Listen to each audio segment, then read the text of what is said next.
I live in Los Angeles, a city of bright lights, endless hustle, and never-ending crowds. Here, everyone's chasing their dream.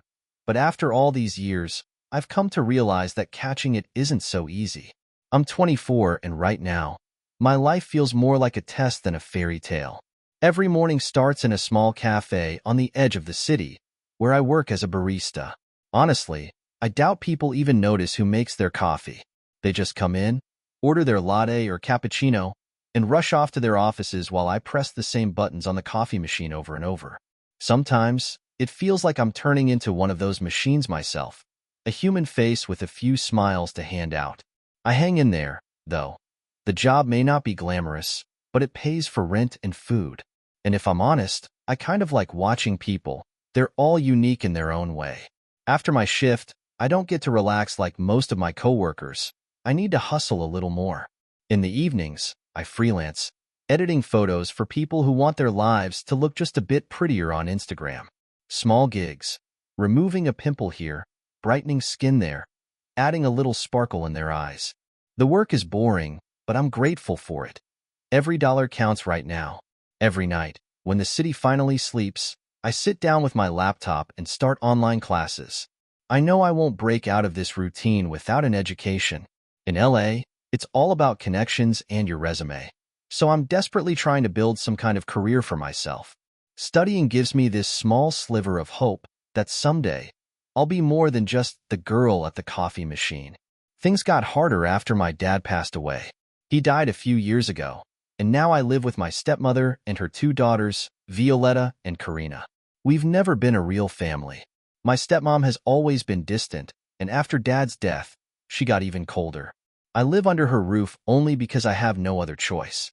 Violetta and Karina? They're classic spoiled girls. They're used to getting whatever they want and don't have a clue how I live. To them, I'm like free help, cooking meals, cleaning the house, answering their calls and errands. They don't even say thank you.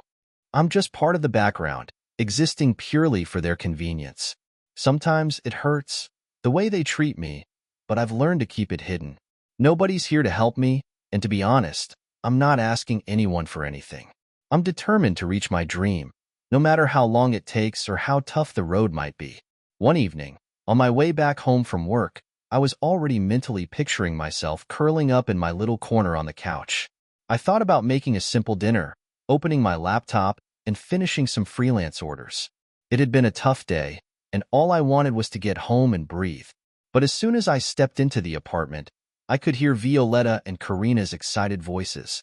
They were chatting so loudly, it seemed they'd completely forgotten I existed. Can you believe it? Lionel Vale is throwing a charity ball at the Lux Grand Hotel. This is our chance. Violetta squealed, practically jumping with excitement. Lionel Vale. I knew that name.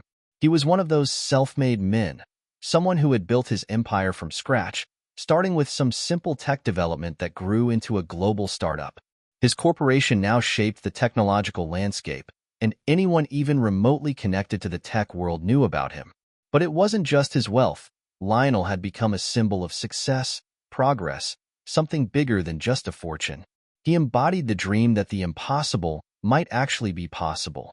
Now, he was hosting a charity ball, an event that everyone who wanted to be seen and mingle with the city's elite dreamed of attending. My reality, honestly, felt miles away from that glamorous world of opportunity, but for Violetta and Karina, it was their natural habitat. I tried to slip quietly into the kitchen, but the conversation was so loud, I couldn't help but overhear. The twins were practically breathless with excitement, diving into the details of the upcoming evening.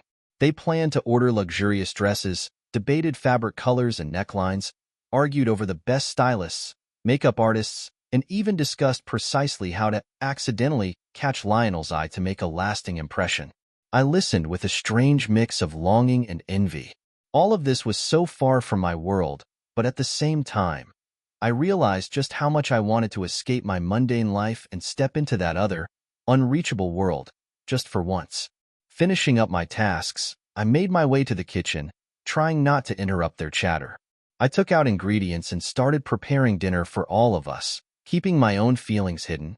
I couldn't help but think, even if I had a chance to attend the ball, My stepmother would never let me go. She couldn't even imagine that I might want to be part of something bigger.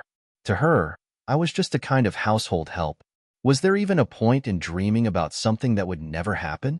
I set the table, sneaking glances at the sisters, who were too absorbed in their news and plans to notice me. They kept scrolling through photos of gorgeous gowns on their phones, laughing and squealing. I sighed and went back to my duties, but in my head, there was another version of me. A part of me that also wanted, just once, to feel real, to feel seen. That evening, when the house finally fell silent, I sat alone on the couch, scrolling through pictures of celebrities who'd probably be at the ball. Violetta and Karina were still caught up in preparations for the event. Each was dreaming of catching Lionel Vale's eye. The ball was only a few days away, and it felt like the sisters discussed their looks non-stop. As I browsed, I kept seeing ads for some new app called Philo. I must have accidentally clicked on it while looking for photo filters, because it was already installed on my phone. The app promised to create your ideal stylish look for special occasions based on uploaded photos and user details. I opened the app, almost out of habit, selected the free trial, and casually entered my measurements. The app asked me to upload a selfie so the algorithm could better match my style. Smiling to myself, thinking it wouldn't lead to anything serious, I hit submit. A few seconds later, the screen lit up with an image of the suggested look. A black evening gown, elegant earrings, a bracelet, high heels, and a clutch. Everything looked classy and expensive, something I'd never allow myself to buy. Expecting an upsell for some outrageous price, I was already about to close the app. But then a message popped up. Want to rent the look? First order, 90% discount on the complete set. Dress, accessories, and hairstyling included. I almost declined again, but something inside me stirred. I imagined what it might be like to just be part of that world for an evening, even if I'd have to return to reality afterward. Barely believing what I was doing, I clicked confirm. The app asked for the event date, and I entered the day of the ball. I was surprised when the system confirmed instantly, promising delivery of the look 2 hours before the event. A few days passed, and the day of the ball finally arrived. All day long, the sisters could talk about nothing else. They'd chosen their dresses, their hairstyles, and even practiced introducing themselves to society. Silently, I made them coffee, listening to their chatter with a hint of melancholy. Today, I finished my shift a bit early so I could get ready for the evening, though part of me still doubted this would actually happen. When I got home, a courier delivered a huge box with the dress and accessories, just as promised by the app. There was even a hair styling kit included, a professional hair set with instructions. I nearly laughed out loud when I saw it. Who would have thought I'd be doing my own hair with a kit like this? But I did my best to make sure I didn't mess it up. Following every step, I got ready. The dress fit perfectly, and the styling and makeup gave me a confidence I hadn't felt in a long time. Before long, the app notified me that a limo was waiting outside, and, barely able to believe it was all real, I went downstairs. I couldn't take my eyes off the mirror. Standing there was a girl I could barely recognize. With this dress that hugged every elegant curve, the neat hairstyle framing my face, and the soft makeup concealing any trace of tiredness, I felt like someone completely different. It was as if, in this look, doors to a world I'd always thought was out of reach might actually open before me. As I stepped out of my room, I heard Violetta and Karina downstairs, finishing their last-minute preparations. They didn't even notice as I walked by, likely assuming I was just heading back to my room. I didn't want to attract their attention or spoil the mood with their snide remarks anyway. I walked outside and stopped, staring at the sleek white electric car waiting for me by the curb, its exterior gleaming under the streetlights. For a second, I thought it was just a fantasy. Who would have thought that I, Selena, would ever see a limo? Not just see it, but get inside it like it was the most natural thing in the world. Taking a deep breath to steady myself, I approached the car. The driver, an elegant man in a sharp suit, stepped out and, with a slight bow, opened the door for me. "Good evening, miss. Please, right this way," he said with professional courtesy, as if he drove me around like this every day. I settled into the plush leather seat, breathing in the subtle scent of citrus and flowers that filled the cabin. It was quiet, with only the faint hum of the motor. I took a deep breath, trying to calm my racing heart that was pounding as if it might burst. Everything felt so unreal that I couldn't resist glancing around, just to make sure this was really happening to me. The car moved smoothly down the streets of Los Angeles. The city lights, the ones I'd seen my whole life, seemed brighter than usual, and for the first time, I felt like part of this vibrant flow of light and movement, as if, suddenly, I was someone more significant than just the girl from the coffee shop. As we drove to the hotel, I realized it had been a long time since I'd felt this kind of excitement. There was a strange feeling, as if I stood on the brink of something important, yet part of me still couldn't believe it was actually happening. This wasn't just a night out in a limo. It was the hope that my life could truly change. About 20 minutes later, we pulled up to the Lux Grand Hotel. It was one of those grand places I'd only ever looked at from afar. Massive glass doors, a red carpet at the entrance, and a crowd of guests dressed in evening wear. I noticed a group of photographers by the entrance, like a flock of birds, snapping shots of guests. I shivered slightly. I might actually end up in the spotlight, and, honestly, it scared me a little. The driver stopped, opened my door, and offered his hand to help me out. I straightened up, took a deep breath, and, trying to stay composed, stepped out of the car. Everything around me seemed to hum with energy. I heard the clicks of cameras and the murmured voices of guests admiring each other's outfits. When I entered the banquet hall, glittering and radiant with light, it felt like the world had come to a standstill. The hall was enormous, with towering ceilings, sparkling chandeliers, and long tables laden with champagne flutes and exquisite appetizers. Guests in luxurious outfits gathered around, laughing and talking with that carefree air only people secure in their place in society can have. I felt like an outsider, but that thought quickly faded when I noticed a few guests glancing in my direction. I tried to stay calm, as if being here was the most natural thing in the world. My gaze drifted across the room until I noticed a tall man with a confident posture heading toward me. My heart skipped a beat. It was Lionel Vale. I recognized him instantly. He looked even more charismatic and charming than in his photos. When he approached and offered me a glass of champagne with a slight smile, I had to remind myself to breathe. "Pleasure to meet you," he said, handing me the glass. "Lionel." "Selena," I replied, doing my best to sound confident. We started talking, and I quickly felt my fears and awkwardness melt away. Lionel was not only polite and courteous but, to my surprise, also quite easy to talk to. He was one of those people who knew how to listen, ask questions, and share his thoughts in a way that made you feel like the center of attention.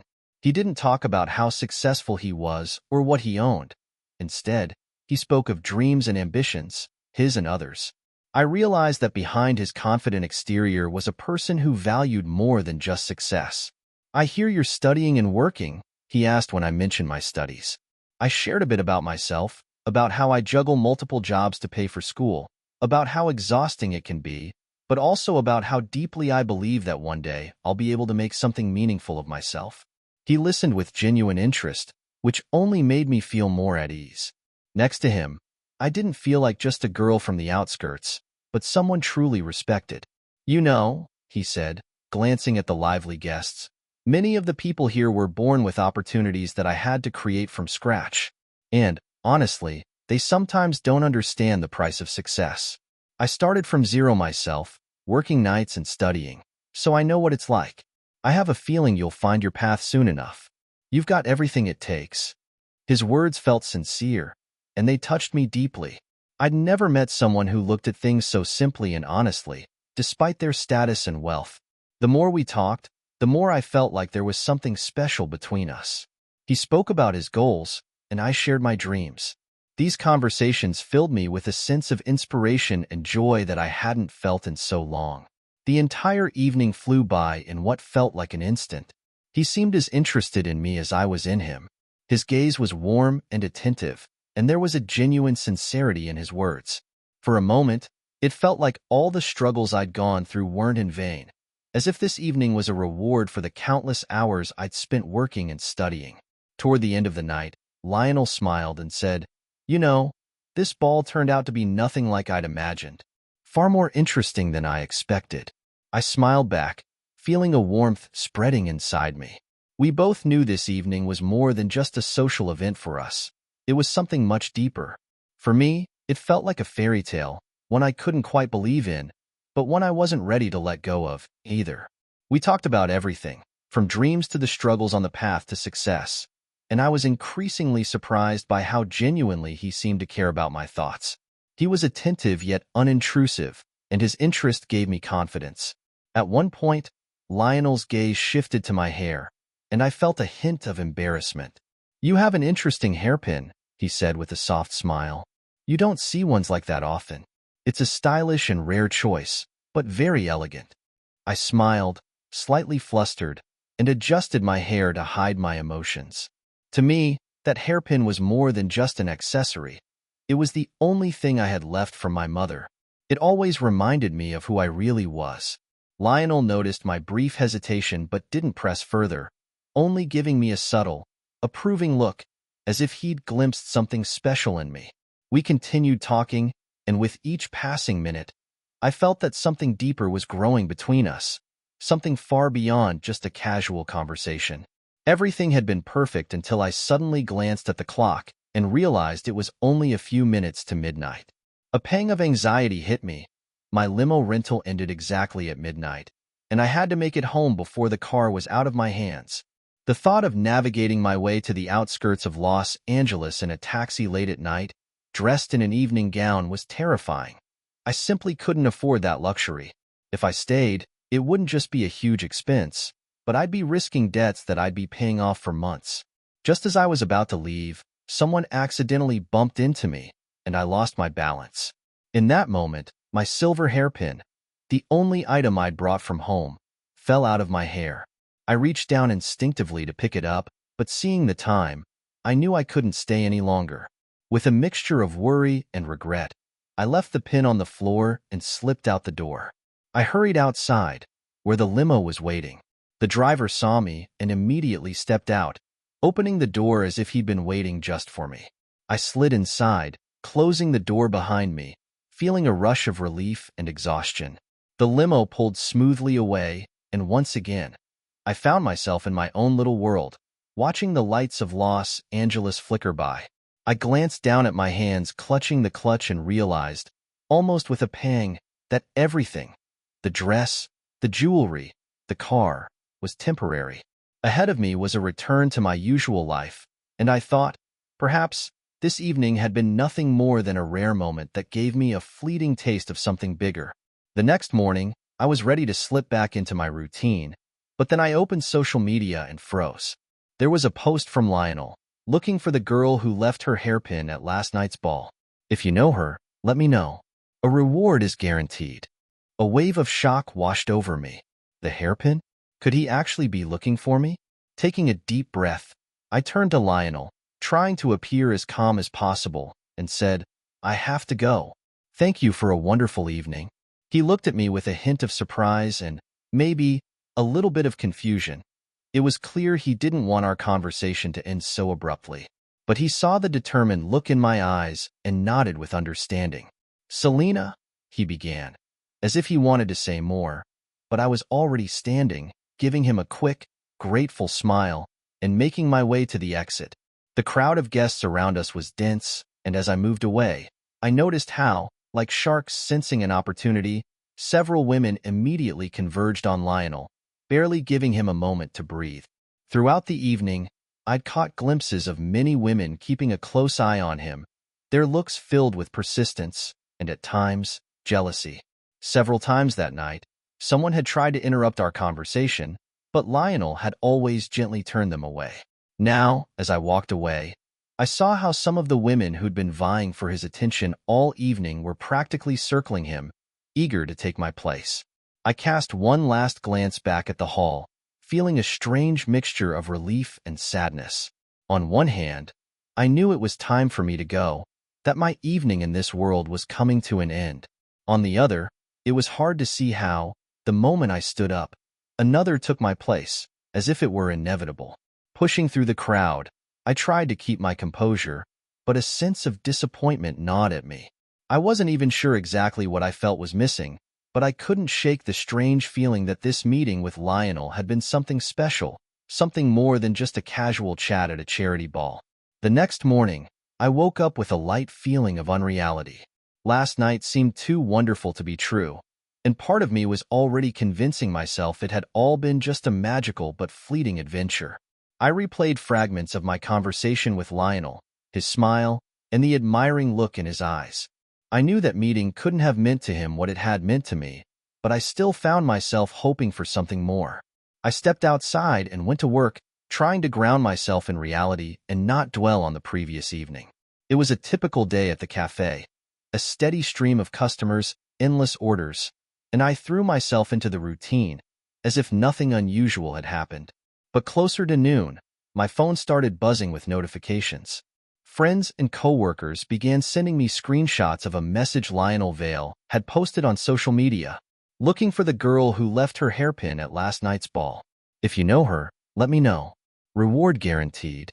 I read his post over and over, unable to believe my eyes. Was he really looking for me? Moments from our conversation flashed in my mind. He had noticed my hairpin and even remarked that such accessories were rare nowadays. But could it really have meant something to him? My friends flooded me with excited messages. Did you see this? It has to be about you. Why don't you reach out to him? What if he truly wants to find you? I was overwhelmed by their encouragement, but at the same time, anxiety began to build within me.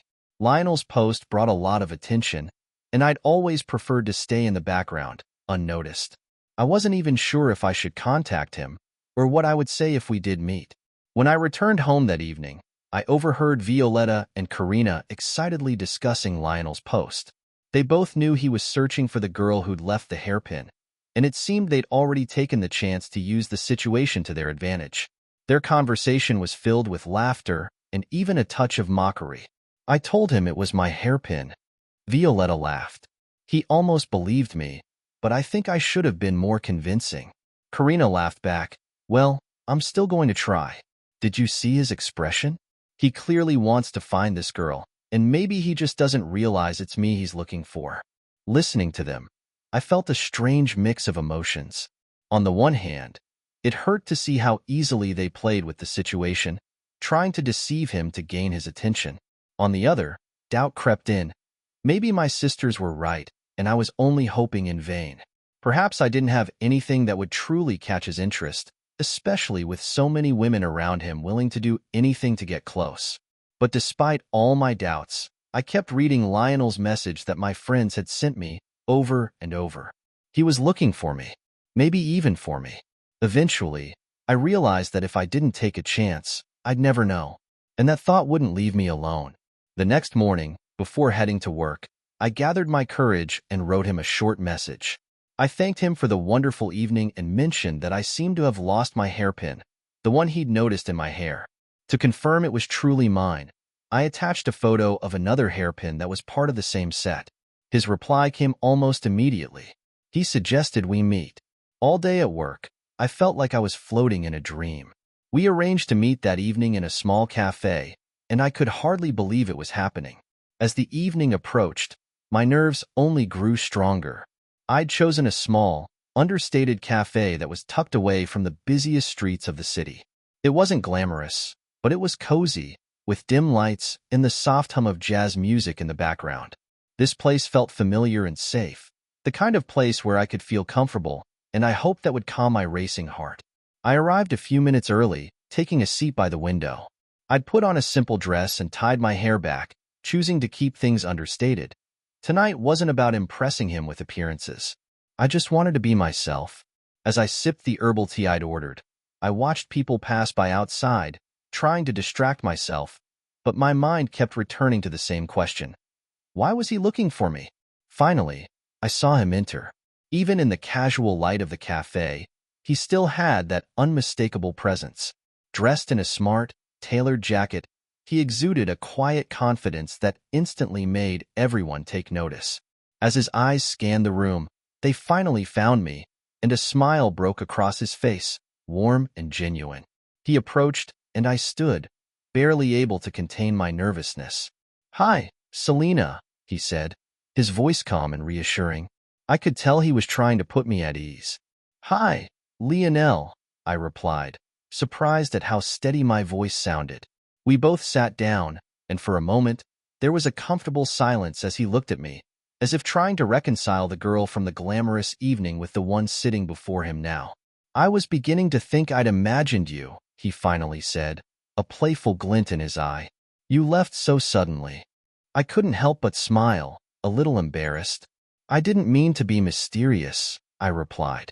"I just had to leave.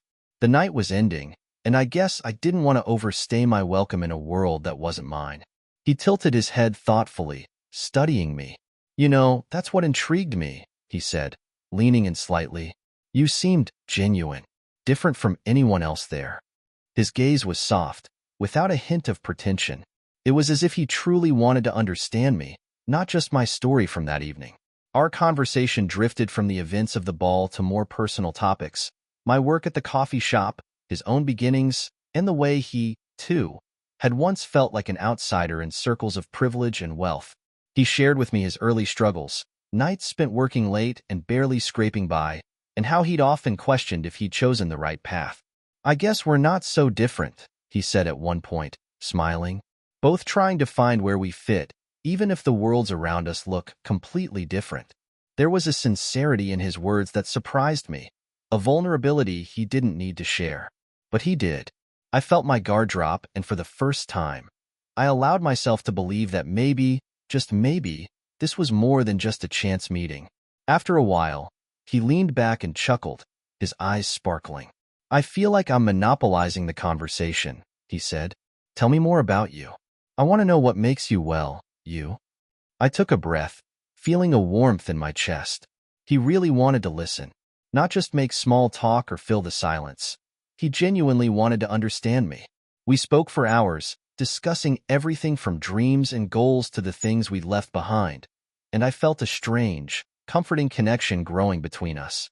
As the evening wore on, the cafe began to empty. Finally, he glanced at his watch, his face falling slightly. "I should probably let you go," he said softly, almost reluctantly. I nodded, feeling the same reluctance. "Thank you, Lionel." "For everything," I said, feeling like those words didn't quite capture how much this evening had meant to me. He smiled and nodded, as though he understood. As we stood to leave, he hesitated, then reached into his pocket, pulling out the small silver hair clip he'd found after the ball. "I think this belongs to you," he said, holding it out. I took it, feeling the cool metal against my fingers, and looked up at him. "Thank you," I whispered. But the gratitude in my voice held so much more than that simple gesture.